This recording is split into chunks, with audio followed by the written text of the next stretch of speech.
Hey everyone, I went and made myself a cup of tea and now I'm back. Coming to you from Wurundjeri country in North Melbourne, and it's Matthea. Hi. This is one a little bit for the grown-ups more so than the children, but just a quick check-in. I hope everything's going well. As you're coming up with ways to keep your children entertained, have a think this weekend about the fact that you don't necessarily need to entertain them, but that they can entertain themselves, and that so much learning is actually happening incidentally, and it doesn't need to be forced. Allowing children to, for example, run around in a park, just let them run and see what they discover, and maybe there's a bug, and maybe they'll watch the legs of that bug move, and later on in life suddenly their brain will click and go, oh my goodness, when I was studying, when they're studying biology in year 8, 9, 10, they'll have this moment where they go, I remember seeing a bug's leg move like this and that's why it moves.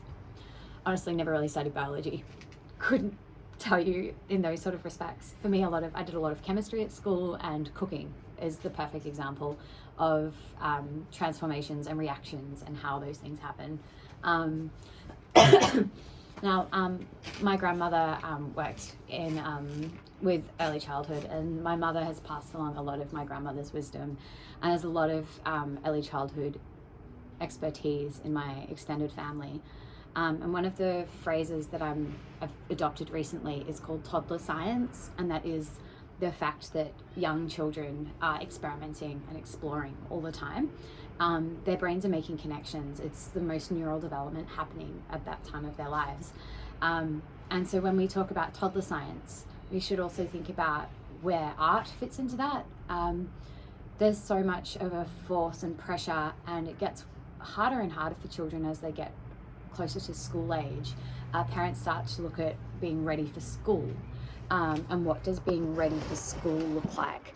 And a lot of that pressure is about reading and writing, and therefore being able to draw properly, and that statement of properly and what is proper versus not real.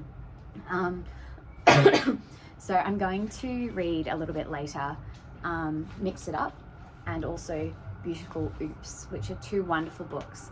But it's basically, the point is that it's about the process. Life is about the process of life. It's not all about the final product. It's about how we get to that final product. As adults, we often forget that, or we get trapped in that with work in particular, where we are now in our society expected to churn things out, to be machines, to get outcomes. And while that is okay in some respects, for young children, who cares? Who cares what that painting is of? Does it have to be of anything?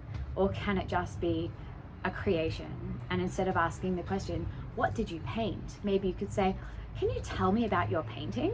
Because who knows what that painting is about? And maybe today that painting is, just a few splodges, but maybe tomorrow that painting is a whole intricate, detailed story. Maybe next week they'll pull out that painting and chop it all up because it meant nothing to them. Maybe that single brush mark on a piece of paper will still be something they hold on to when they're 20 years old, because for them it was a meaningful thing. Something to think about, and something that obviously I'm quite passionate about. But just chill out a bit.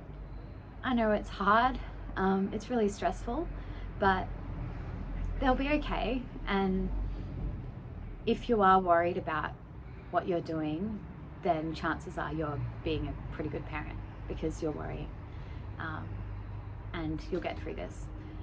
Shoot me any questions if you have any. I'm not a parenting expert. I'm not, a child psychologist. I'm experienced with a range of children of a range of ages in a range of different circumstances. I may have no information for you. I may have some insight that is completely useless. I may have no insight, but you've got this, and I think we can all try and get through this. Anyway, next video I'm going to read some beautiful oops, which is perfect for slightly older group of children. It's 3 to 5s, more so than a 2-year-old age group or under, but it's a pretty awesome book.